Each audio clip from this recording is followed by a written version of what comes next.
my name is H.A. Pruitt and I'm the author of the Anathalian series. And I'm also an editor, and in this video I'm doing an editing tip. So this editing tip connects to a bunch of other topics. It's about commas, and so you may have a bunch of questions that I don't answer in this video. I will put a link to a video below that might answer your questions. I did another video that talks about more comma rules than just one specifically. And so watch that video, and if you have other questions that video doesn't answer, please ask me in the comments on one of those videos. So in this video we're going to answer the question, do I put a comma with a conjunction in a compound sentence? So that might sound like alien speak to you. So first we're going to talk about what is a conjunction. A conjunction is a word that connects sentences or other sentence parts to one another. That still might be confusing. So the conjunctions are for, and, nor, but, or, yet, and so. And some of those, like so and for, aren't always conjunctions. But you're probably really familiar with and but, and yet. Authors use those three quite a lot. So those are conjunctions. Those words that connect different parts of the sentence. So hopefully those examples help you be like, oh, okay, I get what conjunctions are now. At least hopefully you've used the word and but, and you're like, I know those words. Okay, so second, do you need to use a comma when you use a conjunction like and or but, nor, or, yet, so, or for? So that answer is a little more complicated. Do I need to use a comma with conjunction? Conjunctions can link sentences and parts of sentences in many ways. And so sometimes yes, sometimes no. So lots of comma rules exist. And like I said, I have another video with a link below. So that goes into details about more comma rules. But in this video, I'm going to focus on this one rule that I already said we're going to focus on. And it's not often followed. I don't know why this rule is so hard. I went through my own phase of like, being like, is it real? Like, what do? I don't know. Do it just need a comma or not? Because there are so many even traditionally published books that don't use commas when they need to use commas in compound sentences. But we're going to talk about it and clear that up. So a comma this is the rule, a comma does come before the conjunction in a compound sentence. And so you may say, well, what's a compound sentence? A compound sentence has two separate subjects doing separate actions. That may be confusing, but this example I'm going to give you will help. A very simple example is Milo ate hay and Dunsey drank water. So the two sentences, if you didn't have the conjunction and the comma, would be Milo ate hay, period, Dunsey drank water. But you use the conjunction to put those two sentences together. So they become one sentence. That's the function of a conjunction. You can put two sentences and make them into one sentence. And the comma comes after hay, before the conjunction. Milo ate hay, comma, and Dunsey drank water. The comma shows, okay, so you need a comma in this compound sentence and in other compound sentences because it shows that you're starting a new subject and a new verb. So the comma in a compound sentence shows that these are two different people or things doing two different actions. And so you need that comma to show that. And the example I gave a second ago, it sounds like, well, of course I know those two, they're guinea pigs. I know those two guinea pigs are doing two different actions, even if the comma wasn't there. And so it sounds like, duh. But it gets complicated sometimes. And why does this rule matter? So here's another example. Maisley fought with a spear and a dagger, and a flail attacked her.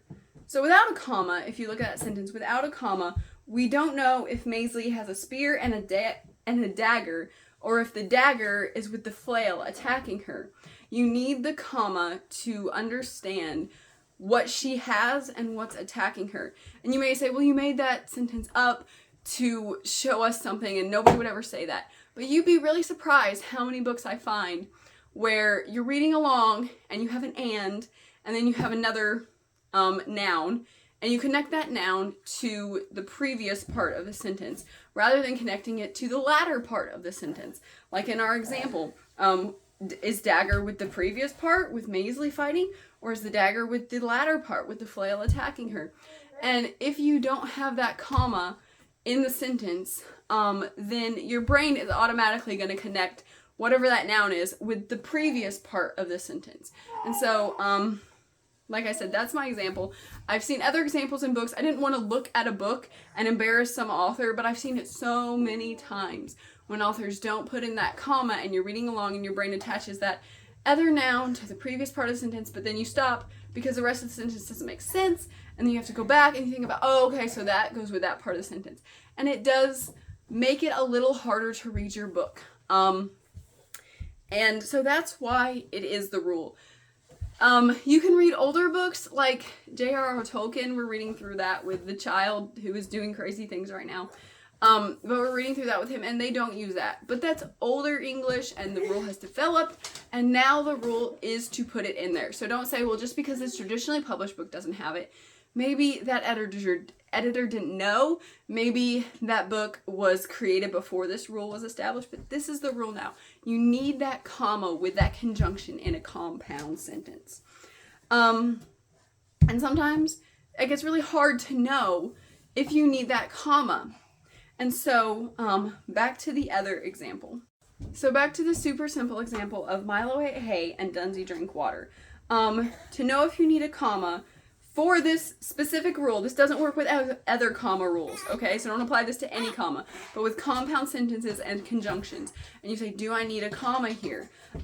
You can usually ask yourself, if I replace the comma with a period, will I have two complete sentences, that means a subject and a verb, and will I not change the meaning? If you can replace that comma with a period and not change the meaning and have two complete sentences, then you do need that comma in your sentence. And so if you're looking at the sentence, Milo ate hay, comma, and Dunsey drank water, and you're saying, do I really need that comma? And so you would say, well, Milo ate hay, period, and Dunsey, and then take out the and the comma, Dunsey drank water. That's two complete sentences. It doesn't change the meaning. Don't think about flow and pace and junk. Just think about commas right now. Milo ate hay, period. Dunsey drank water. That doesn't change the meaning. It doesn't change, and you do have two complete sentences. So you do need that comma there to show that these are two different thoughts. These are two different subjects doing two different verbs, and you need that comma there. So again, if any of this is confusing, if you're like, I just don't care and I just need an editor, just send me a message and ask me if I'd be a good fit for your book. And ask me questions, because I'm really trying hard to explain this in the simplest terms possible, but you kind of got to use some grammatical terms to explain this grammar, or punctuation terms to explain this stuff. And so it does get complicated if you don't know all these terms already. So ask any questions you need to. Okay, and now that I've told you this rule and you always need to have your comma before your conjunction, there are exceptions to this rule. There are two exceptions to this rule where you don't need the comma. Okay, so the first exception is if the compound sentence is very short and very clear, the comma is optional. I still like to use commas, even in my sentence when I was like, okay, I'm not going to write a comma. I went ahead and wrote a comma because it belongs there. So it's optional. You can put it there, but you don't have to. So my example would be, Milo ran, but Dunsey walked. That sentence, it could be two separate sentences. And so technically, a comma can go there, but because it's so short and so clear that Milo ran, but Dunsey walked, you don't need that comma. If you get more than like 6 or 7 words in your sentence, you're going to want to put that comma in. But a sentence that short where you just have subject, verb, conjunction, subject, verb, it's going to be probably super clear who's doing what. So you don't absolutely need that comma. And so you don't need it if your sentence is really short and really clear. Okay, so the next exception to this rule. If the compound sentence comes after a clause that modifies both parts of the compound sentence, then do not use a comma to show that the clause modifies both parts. Okay, that has a lot of punctuation talk and grammar talk in it. But I'm going to give you an example, so I hope this example helps explain what I mean. Okay, when the alarm sounded, comma, Milo jumped and Dunsey ran into her house. So the clause is when the alarm sounded. And then you have the comma after your clause. So when the alarm sounded is going to tell about Milo and Dunsey's actions. And so because that clause is telling you about the rest of the sentence, you're not going to put a comma in between the compound sentence. And that is because if you put the comma after Milo jumped like you would if you didn't have the clause, then think about our rule, go back to our rule. Would it change the meaning?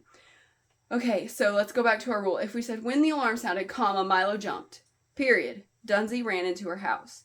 That's going to change the meaning. It's going to show, when the alarm sounded, Milo jumped.